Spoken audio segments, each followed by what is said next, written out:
என்கிட்ட எதிர்த்து நின்றுதான் நீங்கள் வாழணும்னா வாழ்ந்துக்குங்க, வாழ்ந்துக்கு. அதுதான் வழின்னா வேறு என்ன பண்ணுறது? போனால் போகட்டும், என்னால் நீங்கள் வாழ்ந்துட்டு போங்க அப்படிங்கிறார் ஒருத்தர். யாரை பார்த்து யார் சொன்னது? நாம் தமிழர் கட்சியின் முதன்மை ஒருங்கிணைப்பாளர் சீமான் அவர்கள் அண்ணே யாரை சொல்கிறாரா, மார்க்சிஸ்ட் கம்யூனிஸ்ட் கட்சியை சுட்டி காட்டி பேசியதாக இப்போ ஒரு பேச்சு. ஏன்னா அவங்க தான் ரியாக்ட் பண்ணியிருக்காங்க, அது அப்புறம் பார்ப்போம். முதல்ல இவர்கிட்ட கேட்கப்பட்டது என்னென்னா, மாதர் சங்கம் வந்து உங்கள் மேலே எல்லா போலீஸ் ஸ்டேஷன்லையும் கம்ப்ளைண்ட் கொடுத்துருக்காங்களே, நீங்கள் ரொம்ப தரைகுறைவாக பேசுகிறீங்க மாதர் சங்கத்தை பற்றி அப்படின்ற மாதிரி கம்ப்ளைண்ட் கொடுத்துருக்காங்களேன்னு கேட்டதுக்கு அவர் டைரெக்டாக மார்க்சிஸ்ட் கம்யூனிஸ்ட் கட்சியவே அட்டாக் பண்ணிட்டார். மாதர் சங்கத்தை சாடி பேசியிருந்தா கூட பரவாயில்லைங்க, மார்க்சிஸ்ட் கம்யூனிஸ்ட் கட்சிக்கு இதோட பெரிய ஒரு சோகம் இருக்குமான்னு தெரில.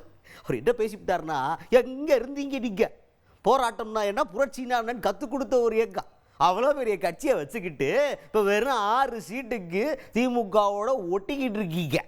அந்த 6 சீட்டையும் காப்பாற்றுறதுக்கு என்னை எதிர்த்து பேசித்தான் நீங்கள் காப்பாற்றணும்னு நினச்சிக்கிட்ட காப்பாற்றிக்கங்க அப்படின்ற லெவலுக்கு மார்க்சிஸ்ட் கம்யூனிஸ்ட் கட்சிக்கு வாழ்வாதாரத்தையே சீமானவர்கள் தான் கொடுக்குற மாதிரி ஒரு ஃபீல்டில் பேசியிருக்காரு சீமானவர்கள். அதை வரவேற்கிறேன், மகிழ்ச்சி அடைகிறேன். என்னை எதிர்த்து போராடுவதை, பெண்களுக்காக நீங்கள் ஏன் போராடலைன்னு கேட்ட என்னை எதிர்த்து போராடுவதை நான் வரவேற்கிறேன். நீங்கள் எவ்வளவு தான் என்னை எதிர்த்து போராடினாலும், எவ்வளவு தான் கற்றுனாலும் உங்களுக்கு அந்த 6 சீட்டு தான், உங்களுக்கு அந்த 6 சீட்டு தான். 90 இடத்துல இருந்து தேஞ்சு இப்போ எதிர்கட்சி இடத்துல இருந்து எங்க இருக்கு கட்சின்னு கேட்குற அளவுக்கு தேஞ்சிட்டீங்க. புரட்சினா என்னன்னு சொல்லி கொடுத்தீங்க, போராட்டம்னா என்னன்னு கற்றுக் கொடுத்தீங்க. இப்போ எங்க இருக்கீங்க? நீங்க என்னை எதிர்த்து போராட நிலைமைக்கு தள்ளப்பட்டீங்க. கடைசியா ஐயா கருணாநிதி அவர்கள் அம்மா ஜெயலலிதா இருக்கும்போது 12 சீட்டாவது பெற்றீங்க. இப்ப 6க்கு இருக்கிறீங்க.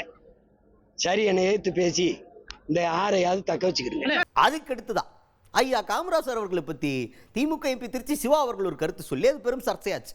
அதுக்கப்புறமா எல்லாம் ஒன்றும் பிரச்சனை இல்லைப்பா, அதை பற்றி பேசி எல்லாம் பெருசாக பேசாதீங்க, அரசியல் பண்ணாதீங்கன்னு ஒன்று எல்லாரும் விட்டுருக்க நேரத்தில் நம்ம பயப்பிலையே செய்தியாளர்கள்லாம் என்ன பண்ணிட்டாங்கன்னா, அந்த சீமான் அவர்கள்ட்ட போய் இந்த கேள்வி கேட்டு விட்டாங்க. என்ன சார் காமராஜரை பற்றி இப்படி பேசிவிட்டாங்களாம், என்ன நீங்கள் எப்படி பார்க்குறீங்க அப்படின்னு கேட்டோடனே அதுக்கு சீமான் அவர்கள் என்ன சொல்கிறாருன்னா, அது சிவா அண்ணன் பேசலை, அவருடைய தலைவர் இருந்தாரே கலைஞர் கருணாநிதி அவர்கள், அவர் பேசினதை இவர் எடுத்து சுட்டி காட்டியிருக்க.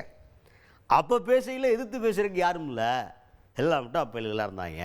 இப்போ என் தம்பிமார் இருக்காங்கல்ல, எதிர்த்து கேள்வி கேட்டோன்னா திணறிட்டாங்க இப்போ அப்படின்ற மாதிரி.